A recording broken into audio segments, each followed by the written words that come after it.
भारत के इतिहास का वो सबसे अंधेरा पन्ना फिर खुल गया है। 2000 साल बाद सबसे रहस्यमय हिंदू राजा पुष्यमित्र शुंग फिर जिंदा हो गए हैं। सोशल मीडिया पर बहस छिड़ी है, नालंदा विश्वविद्यालय को जलाया किसने, बौद्धों को सताया किसने। मौर्य वंश के बाद सत्ता में आए पुष्यमित्र शुंग पर आरोप है कि जिम्मेदार वो हैं। ये पहली बार नहीं है। इसको लेकर संसद में ओवैसी और निशिकांत दुबे भी भिड़ चुके हैं। ओवैसी साहब दे दें कि बाबर को वो आक्रमणकारी मानते हैं या नहीं मानते हैं? पुष्यमित्र संगा को आप क्या मानते हैं? बताओ, पुष्यमित्र संगा को आप क्या मानते हैं? जम्मू के वो कश्मीर के वो राजा को क्या मानते हैं जिसके पास एक फौज थी मंदिरों को तोड़ने के लिए? आप क्या मानते हैं? मौर्य काल और गुप्त काल के बीच का शुंग कालखंड भारत के इतिहास के सबसे अंधेरे पन्नों में शुमार है, क्योंकि इस अवधि की बहुत सटीक जानकारी लिखित या अभिलेखों में नहीं मिलती है। अनुमान ज्यादा है, इसलिए कथाएं भी ज्यादा हैं। लगभग सभी शुंग वंश खत्म होने के बाद लिखी गई हैं। बौद्ध स्रोतों अशोकावदान और दिव्यावदान में पुष्यमित्र की एक अलग छवि दिखती है। वहीं कुछ इतिहासकार पुष्यमित्र को बेनिफिट ऑफ डाउट देते हैं, लेकिन सवाल वही है, क्या पुष्यमित्र शुंग ने हकीकत में 84,000 बौद्ध मठों को खंडहरों में बदला था? तो ये कहानी शुरू होती है मौर्य वंश के आखिरी शासक बृहद्रथ से। सबसे पहले जरा मौर्य वंशावली को थोड़ा समझ लेते हैं। मौर्य वंश के संस्थापक चंद्रगुप्त मौर्य थे। उसके बाद बागडोर उनके बेटे बिंदुसार और फिर उनके बेटे अशोक के हाथों में आई।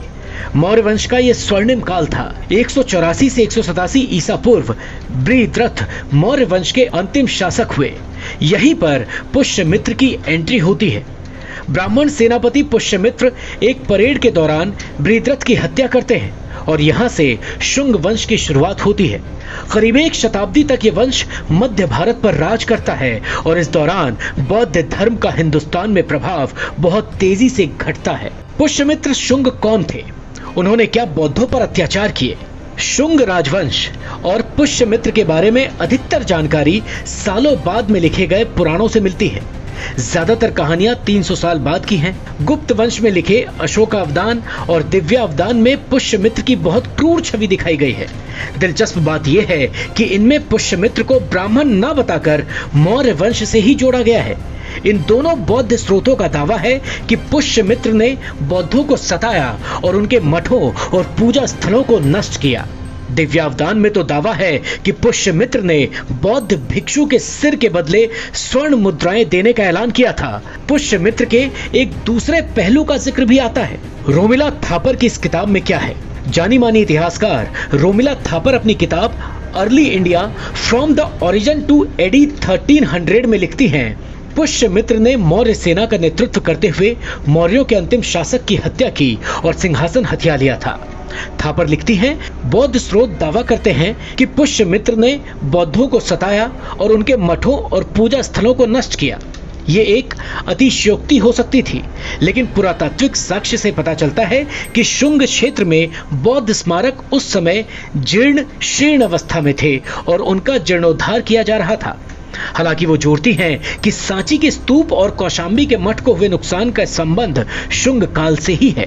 वो पुष्यमित्र के 2 अश्वमेध यज्ञों को उनके शासन काल में ब्राह्मणवाद को बढ़ावा दिए जाने से भी जोड़ती हैं। हालांकि कालिदास रचित मालविकाग्नि मित्रम में पुष्यमित्र की अलग छवि है। क्या पुष्यमित्र ने यवनों से मिलने पर बौद्धों पर अत्याचार किए?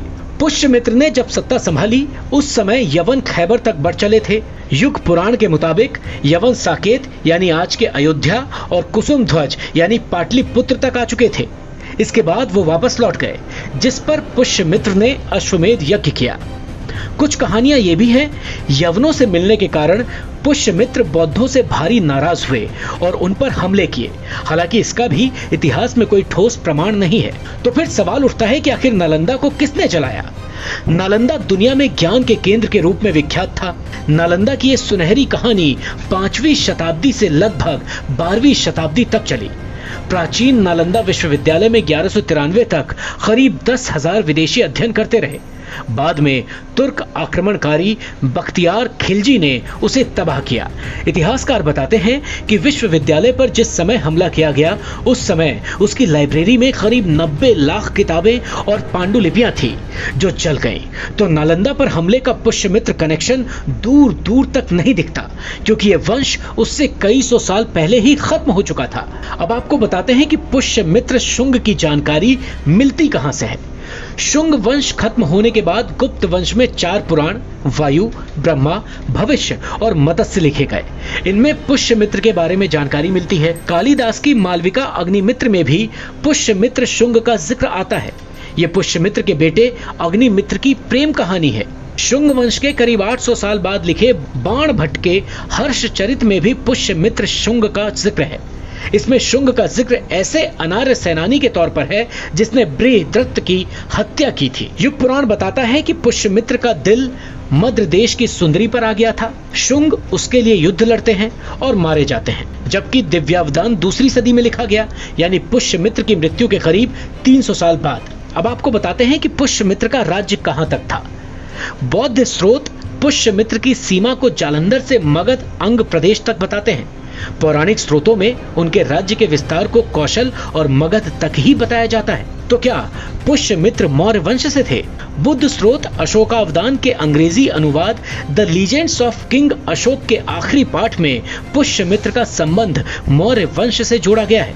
इसमें लिखा गया है कि अशोक के पुत्र बेटे कुणाल और कुणाल के बेटे संपादिन और संपादिन का बेटा बृहस्पति और बृहस्पति के बेटे पुष्यमित्र हुए।